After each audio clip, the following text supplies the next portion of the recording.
Hello दोस्तों, welcome back to my channel. Today I am going to discuss about how to improve English handwriting. Because पिछली video में मैंने Hindi hand writing के ऊपर video बनाया था, उसमें मैं बहुत डिटेल्स में बात किया था कि कोई भी हैंड राइटिंग क्यों सुधारता है और उसको कैसे सुधारता है। आज मैं इस वीडियो में इंग्लिश हैंड राइटिंग के ऊपर बात करूँगा, लेकिन डिटेल्स में नहीं, क्योंकि यदि आप डिटेल्स जानना चाहते हैं कि क्यों और कैसे, तो उस वीडियो को देखें, उसका लिंक डिस्क्रिप्शन में डाल दूँगा। तो आज चलिए हम जानते हैं कि इंग्लिश हैंड राइटिंग्स का क्या स्टेप्स एंड टिप्स होते हैं। इंग्लिश हैंड राइटिंग दो तरह से होते हैं, एक कर्सिव एक नॉर्मल। मैं इस वीडियो में सिर्फ कर्सिव की बात करूंगा। नॉर्मल तो लोग लिख ही लेते हैं, कर्सिव कैसे लिखें, उसके क्या टिप्स होते हैं, किन किन बातों पर ध्यान देनी चाहिए, तो आज इस वीडियो में आपको देखने को मिलेंगे। ये वीडियो लगभग 15 से 20 मिनट के बीच में होंगे, तो उम्मीद करता हूँ कि यदि आप पिछला वीडियो देखे होंगे तो ये वीडियो भी आपको पसंद आएगा, क्योंकि छोटी छोटी बातों को मैं लिया हूँ जिस पर ध्यान देने की बात हो।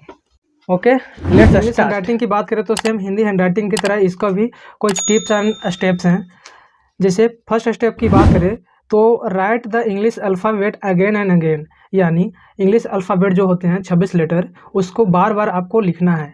यानी देखिए, ये रहा आपको 26 लेटर, ये यहाँ से यहाँ तक, और स्मॉल की बात करें तो यहाँ से यहाँ तक। आपको बस इंग्लिश राइटिंग में यही 26-26 दोनों आते हैं, और इसी के ऊपर आप यदि प्रैक्टिस कर लेते हैं तो आपका हैंड राइटिंग बहुत सुंदर हो जाएगा। तो चलिए अब शुरू करते हैं हैंड राइटिंग का टिप्स क्या है। तो फर्स्ट स्टेप में क्या करना है, आपको अल्फ़ाबेट को बार बार लिखना है। कैसे लिखना है अभी जस्ट मैं बताऊंगा। सेकेंड स्टेप की बात करें, right the alphabet with a slight slant. इसका मतलब हुआ कि आप जो अल्फ़ाबेट लिखेंगे तिरछा लिखना है। क्या लिखना है? तिरछा। यानी हिंदी में क्या करते थे, हिंदी में पिछले वीडियो में चर्चा किया था, सीधा रेखा पर लिखना है, यानी सीधा लिखते थे हिंदी में, लेकिन इंग्लिश में थोड़ा तिरछा लिखना है। मतलब आप यदि कर्सिव राइटिंग लिखते हैं तो आपको तिरछा लिखना है। जैसे ए लिखेंगे तो इस तरीक़े से लिखेंगे, बी ये, यानी 90 डिग्री से थोड़ा सा कम और 80 डिग्री से थोड़ा ज़्यादा। 90 डिग्री और 80 डिग्री के बीच में, 85 डिग्री के बीच में होनी चाहिए। जैसे सी, डी, ई, एफ, इस टाइप के थोड़ा तिरछा लिखना है। ठीक है, जैसे राम लिख रहा हूँ, तिरछा लिखा। यही राम यदि सीधा लिखेंगे तो कैसे लिखाएगा, थोड़ा ख़राब लगता है देखने में, इसलिए इंग्लिश हैंड राइटिंग को आप थोड़ा तिरछा लिखें। सेकेंड स्टेप ये रहा। थर्ड स्टेप की बात करें, साइज का चर्चा मैंने पिछला वीडियो में भी किया था, लेकिन इसमें क्या करना है कि थोड़ा मीडियम रखना है। मीडियम मीन्स क्या होगा, जैसे आपको लाइन वाला कॉपी में लिखना हो तो क्या होगा उसका साइज। फॉर एग्जाम्पल, जैसे ये लाइन वाला कॉपी है तो ये दो लाइनों के बीच में 50% से थोड़ा कम। हिंदी में क्या होता था कि दोनों के बीच में 50% पर लिखते थे, लेकिन इसमें थोड़ा कम लिख सकते हैं, थोड़ा छोटा। जैसे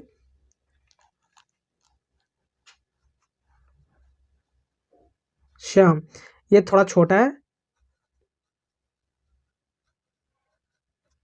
इस टाइप का थोड़ा छोटा लिखना है। साइज की मतलब क्या हुआ, 50% से थोड़ा छोटा, या 50% भी लिखेंगे तो चलेगा।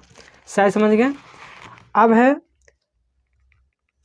Join every letter that words, यानी जो भी आप वर्ड्स लिखते हैं तो सभी लेटर एक दूसरे को ज्वाइन होनी चाहिए। यदि आप कर्सिव राइटिंग लिखते हैं तो कर्सिव राइटिंग का मतलब ही होता है कि एक वर्ड में सारे लेटर्स ज्वाइन हो। जैसे मैं लिखूंगा elephant,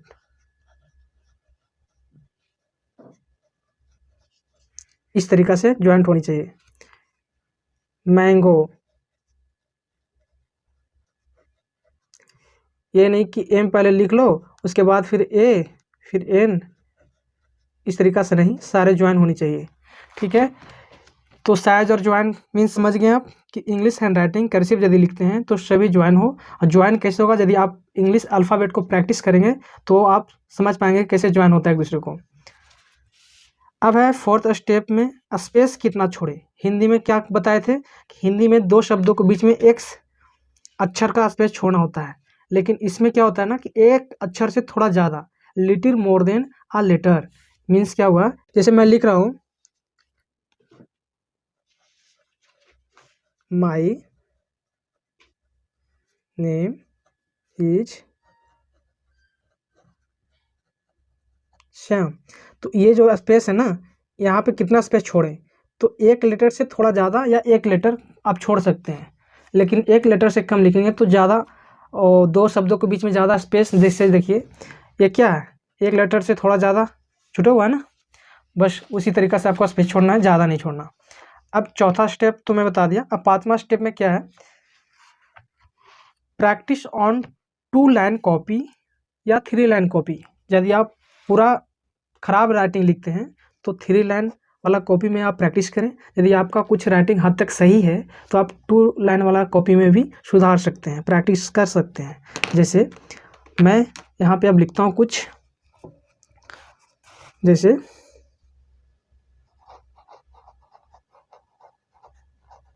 Mohan play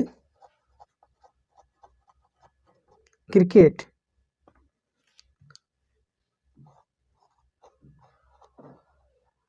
Ram is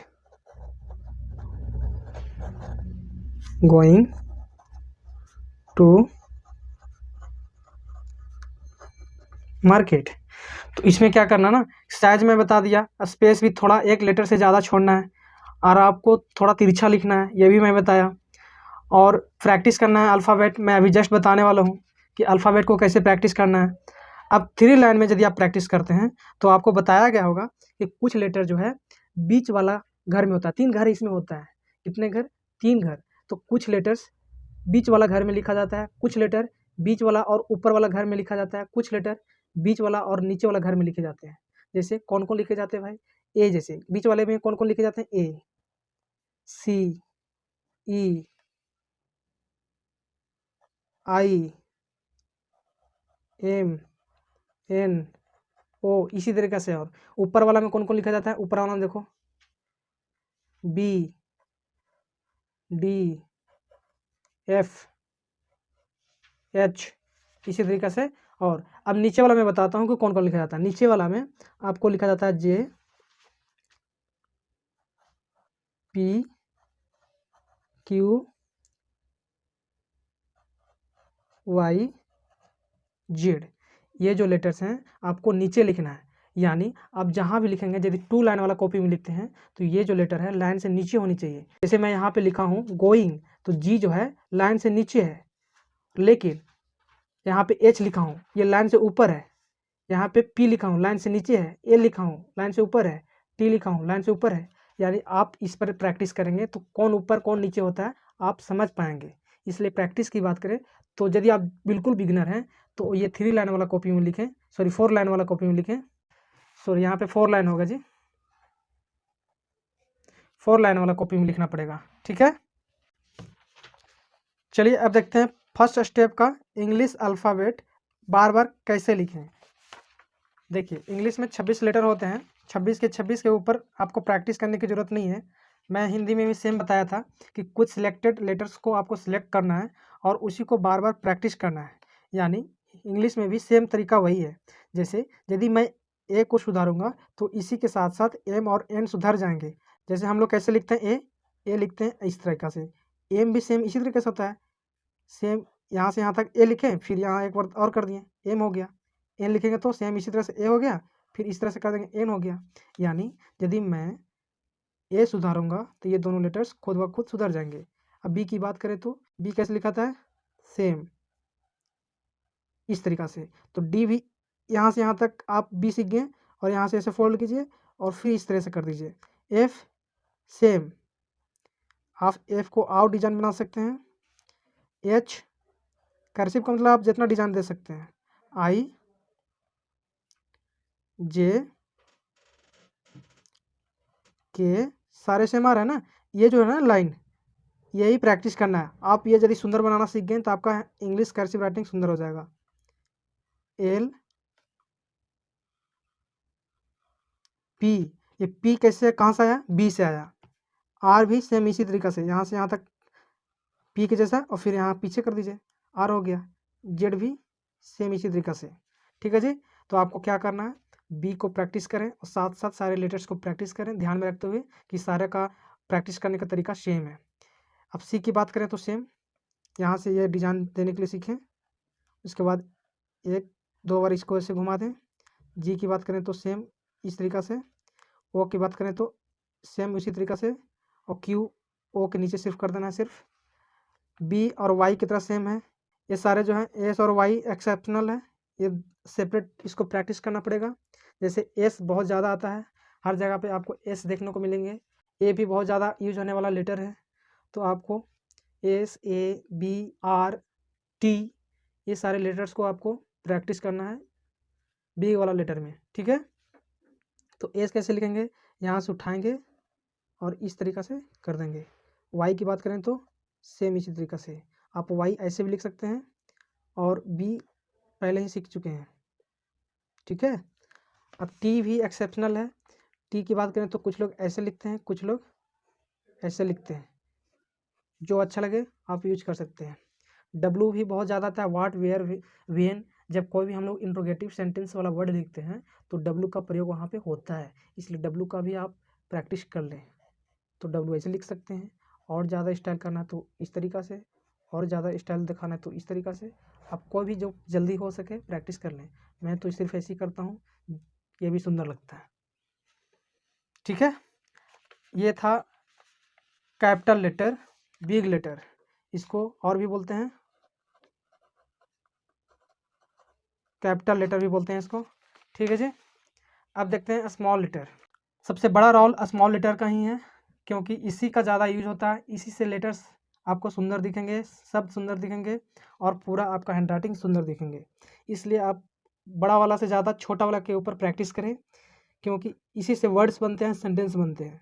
capital letter तो बस फर्स्ट लेटर लिखा गया, उसके बाद उसका यूज खत्म, और सारा यूज फिर स्मॉल लेटर का होता है। इसलिए इंग्लिश हैंड राइटिंग में सबसे बड़ा रोल स्मॉल लेटर का है।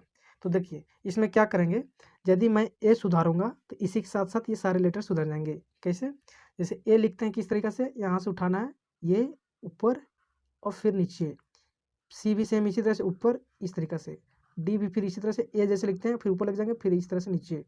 जी ऊपर ए लिख दिए और फिर नीचे लेकर जाकर ऐसे जी हो गया। ओ इस तरीक़ा से, क्यू इस तरीक़ा से। आप प्रैक्टिस धीरे धीरे करें, सुंदर लिख पाएंगे। बी भी सेम। बी में या इन लोगों में क्या कॉमन है, तो बी इस तरीक़ा से लिखाता है। डी ये जो है ना ऊपर जो जा रहा है, ये सारे कॉमन है। एच में भी, यानी ये लिखने का तरीका आपको सीखना है। आप शुरू यदि आपका हैंड राइटिंग अच्छा नहीं है तो शुरू बहुत मुश्किल पड़ेगा ये सारे लेटर्स को सुधारने में, लेकिन यदि आप प्रैक्टिस करेंगे तो बिल्कुल सुधरेगा। क्योंकि एक है ना, प्रैक्टिस मेक्स परफेक्ट, वही यहाँ की बात है कि आप प्रैक्टिस करें, आपका हैंड राइटिंग परफेक्ट जरूर बनेगा, ठीक है।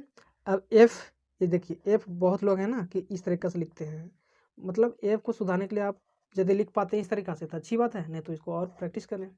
आर कुछ लोग ऐसे लिखते हैं नॉर्मल में, लेकिन आर यदि कर्सिव में लिखेंगे तो इसी तरह से लिखना पड़ेगा। वाई भी बहुत यूज है।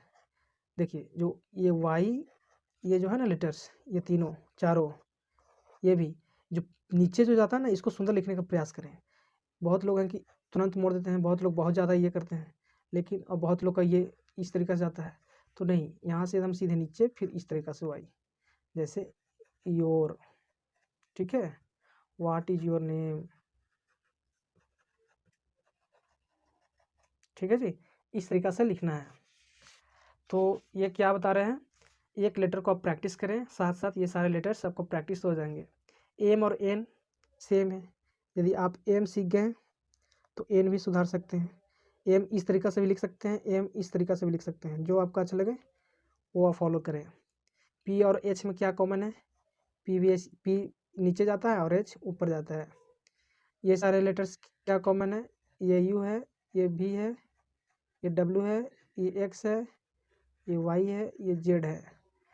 तो इस तरीक़ा से आप सुधार सकते हैं, ये तीनों कॉमन है, ये तीनों को आप एक लेटर से सुधार सकते हैं। ये क्या था कि प्रैक्टिस करना, ये तो हो गया ब्लैंक्स कॉपी में, ब्लैंक्स पेज में। आपको अब बताते हैं लाइन वाला कॉपी में कैसे लिखें ये सारे लेटर्स को। ये सारे लेटर्स को लिखने के लिए क्या करेंगे, क्या कौन सी बातों पर ध्यान देना है, तो देखिए इसमें क्या करना है कि कुछ लेटर्स से हैं ये लाइन पर लिखना है। इंग्लिश राइटिंग जो है लाइन पे, मैं तो कहूँगा बहुत से बच्चे हैं जो लाइन पे नहीं लिखते हैं। यूपीएससी में जो टॉपर्स स्टूडेंट है ना, वो भी लाइन पे नहीं लिखते हैं, लेकिन यूपीएससी में क्या होता है कि ब्लैंक पेज मिलता है, वहाँ पे लाइन वाला कॉपी नहीं मिलता, इसलिए उन लोग को फॉलो नहीं करना। हमें सुंदर दिखाने के लिए लाइन वाला कॉपी में नीचे वाला लाइन पे सटा कर लिखना है, टच करके लिखते हुए लिखना है। जैसे apple, BAPPLE ball, BALL cat, dog,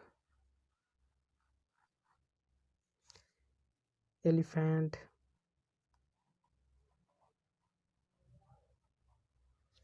fish,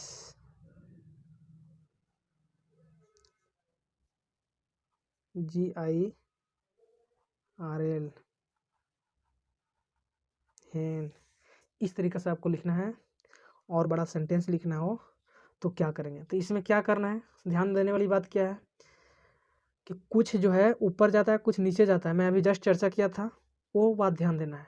तो इसमें जी जो है नीचे जाता है, ये लाइन के नीचे, सॉरी जे, ये G, Y और Z, बस यही। हाँ, P, Q, F, ये जितने लेटर्स हैं लाइन से नीचे जाते हैं, लेकिन D, B, D, H, K, L, T, ये जो हैं ये लाइन के ऊपर जाते हैं, और कुछ जो है लाइन से के आसपास रहते हैं, जैसे ये सारे लेटर्स।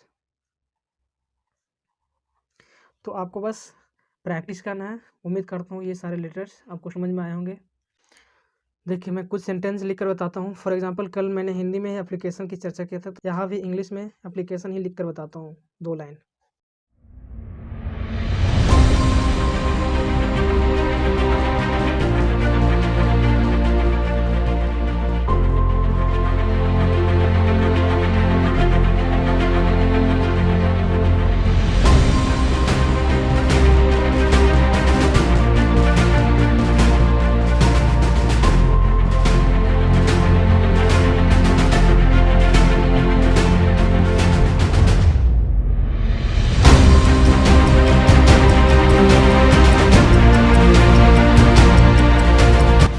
उम्मीद करता हूँ कि ये वीडियो आपको पसंद आया होगा। यदि आप इस वीडियो को पसंद किए तो उन बच्चों को शेयर करें जो इंग्लिश कर्सिव राइटिंग सुधारना चाहते हैं। और आप जो भी अपना राय देना चाहते हैं तो नीचे कमेंट्स बॉक्स में आप अपना राय दे सकते हैं। वीडियो देखने के लिए बहुत बहुत धन्यवाद।